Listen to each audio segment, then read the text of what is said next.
Hi, it's Matt from Go Green Auto. So here we have a Mitsubishi iMiEV. This is a 2011 car, 100% electric. And these cars were the very first proper factory-made lithium-ion cars in the UK. They came out in 2010, 2011, something like that. You can also get these cars badged as a Peugeot Ion and Citroen C0. They're all the same car. They come from the Mitsubishi factory in Japan, but they started as the Mitsubishi iMiEV. You tend to find the Mitsubishi models a slightly higher spec, but yeah, they're all the same car. So they're a small city car. They're quite narrow. They're only four-seater. In Japan, I think they call this a K-class car, but they're great fun to drive, really good visibility. That windscreen comes down very low. They've got incredible turning circle because it's rear-wheel drive, so the front here is just steering. They turn like a London taxi. This car, I've actually, I sold it about 18 months ago or so. The customers since upgraded, so I've taken it back in, so this is the second time round of having this car. When I got it first time, I had the wheels refurbished, the alloy wheels, so they're all looking really nice. It's also got virtually new tyres on it. It's in this nice metallic silver. So let's talk about condition. That's the purpose of these videos, is I describe the condition, show you any scratches, dents or stone chips that you need to see, and it allows people then to buy them without coming to view first, and then I deliver the vehicle to you. There's really not much to show you on this. You've got to remember it obviously is now, what's that, 8 years old. It's an 8-year-old car. It's done 60,000 miles. So you can expect some wear and tear, but to be honest, this is well above average. It really is in good condition still. There's we'll start at the front. There are a few little scrapes here, a bit of paint missing there, minor scrape there. It's got a bit of paint in it, but this is plastic bumper, of course. There's a couple of little stone chips on the front. The main thing that you want to watch is the bonnet, because that's metal, but there isn't a stone chip on that, so that's not going to rust. You know, there's a couple down there, but really nice condition, all of that front. You've got daytime running lights down there as well. This one's got the sort of blackened out effect lights, so yeah, it looks really smart. There's nothing to note down there. It's all dent free and scratch free. It's in remarkable condition for the age, actually. The alloys are all scratch free, no curbing at all, because I did get them refurbished a year ago or so. There's a slight dent in the paint in the that bit of metal work there. Is that metal or plastic? I think that's plastic actually, but there's a slight indentation there, but you'd hardly notice it. The only thing that is the only slight marking on this car really is down on this bottom corner. There's a bit of scratching on this plastic bumper down on the bottom corner, but the car's old enough now not to really, it doesn't really justify getting that done, to be honest. And that's it. The rest of it is in really good condition. I've had many of these cars, and to be honest, this one is as good as cars that are only 3 or 4 years old. So yeah, let's just look in the inside as well. It's got the black interior. Door cards are all good. These normally wear quite badly on this plastic, but as you can see, it's just starting, a few little chips there, but you know, normally the colouring all comes, and they do wear significantly. I'll show you around on the driver's side. Obviously that wears more, but these still look really good. Seats are all immaculate. Well, the whole thing is immaculate. And then looking at the back, door cards all scratch free. The seats are all still looking like new, to be honest. And then let's just shut that properly. I'll just show you in the boot. So yeah, the boot's slightly high on these because the electric motor sits under the boot here and drives the rear wheels. Those seats do fold completely flat like that, and they are properly flat, which you don't often get in cars nowadays. And when both of those seats down, it is absolutely huge in the back. For a small car, it really is got some serious carrying capacity. I've had a fridge in the back of one of these. It's quite remarkable for such a small car. So here we have charging cables. So this is your portable charger, often called a granny cable, and it allows you to charge the car on a 3-pin plug. They do take a long time, but it will always be charged overnight. It's got a very small battery on these cars, so it doesn't take too long. And then this is your Type 1 to Type 2 charging cable. So this is what you would use if you were charging on a proper home wall charging unit, or from a public AC charging post. And I'll talk to you about charging in a minute. We'll just continue around the car. And then, yeah, door card there, all scratch free, all really nice condition. And then on the driver's side, yeah, as I was saying, even this bit of plastic here is still in great condition. I've had 2-year-old cars looking more worn than this. This really has been looked after. And the driver's seat, absolutely no sign of wear whatsoever. These have a leather steering wheel. Let me just take the key out and stop it bleeping. And what you get on the Mitsubishis is you get extra gears here on your gear selector. You've got part reverse neutral drive, and that's what you get on a Peugeot or Citroen version of this car. But on the iMiEV you get 2 extra regen braking modes. This is B for braking mode, and this is C for cruising mode. So this gives you slightly more regen braking, and this gives you less regen braking than the standard drive mode. To be honest, it doesn't make a huge amount of difference, but it's quite nice to have that extra regen braking mode like you would get on a Kia Soul or Nissan Leaf, for example. The other thing you get on this car is down here is a switch for a heated front driver's seat. These have climate control, but it's a resistive heater, so it does draw quite a bit of power. And then this one has got a Kenwood Garmin sat-nav system. Let me just turn it on. I'll just switch the car on here, and we can see up there the mileage is 60,339 miles. It's bleeping away because the driver's door's open.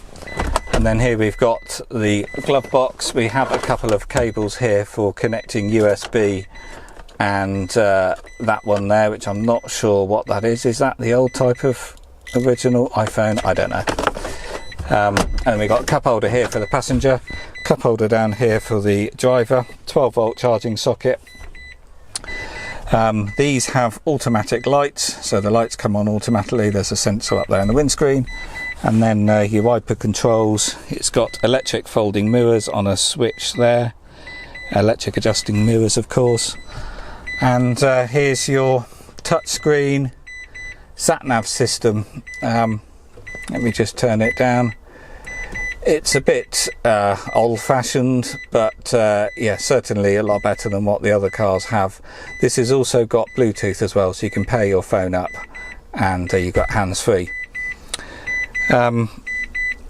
So let's show you the charging next. What you get on these cars is you have 2 charging flaps.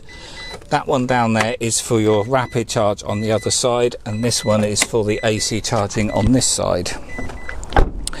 So on this side of the car you have a Type 1 port for your AC charging, so typically overnight charging, and this is what you would use for charging at home on the granny cable that's in the boot, or on a home charging unit, or when you're on a public fast charging post, typically 7 kilowatt hour charging post, you would charge on that port.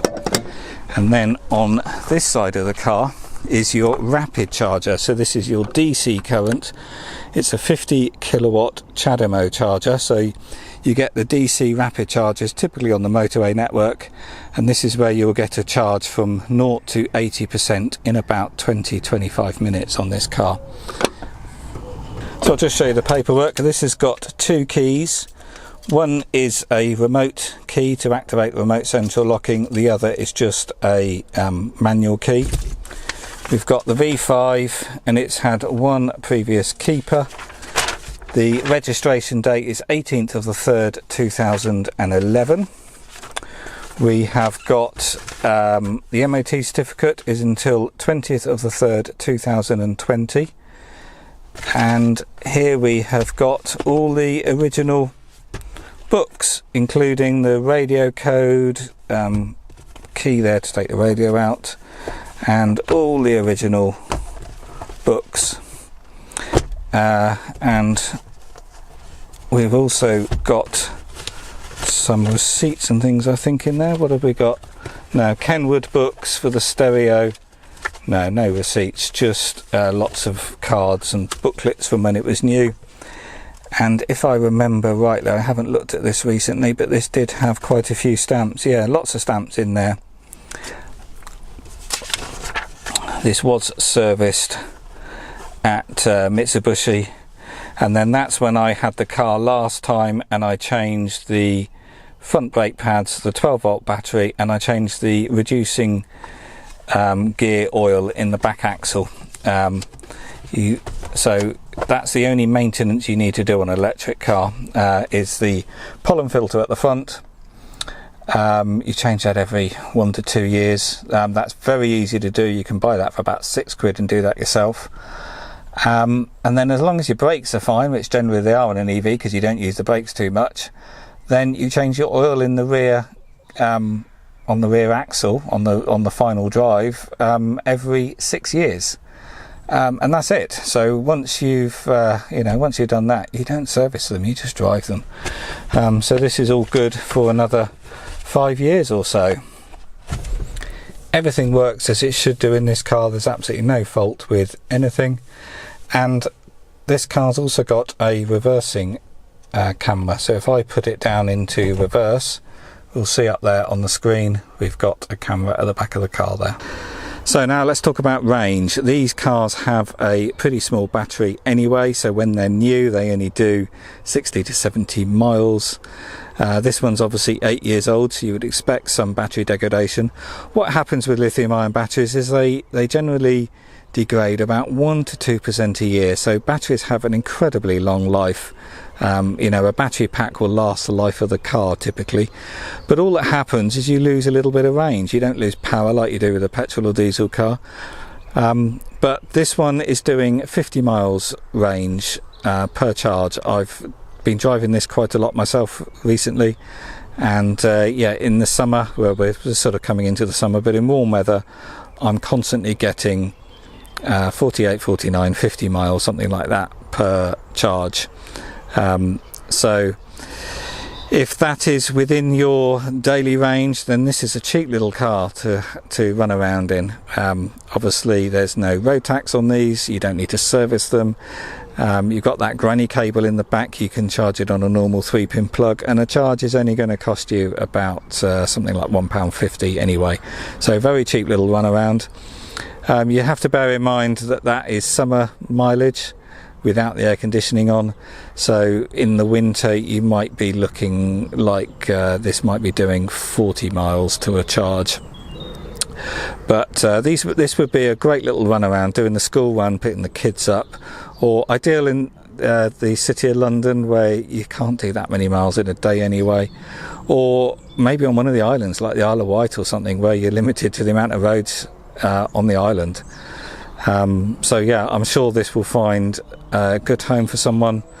It's a cheap EV. This is as cheap as EVs get, and 50 mile range is still very usable for a lot of people. You've only got to look at the average mileage per year is 12,000 miles. I think that works out at 40 miles a day anyway, so still lots of life left in this car.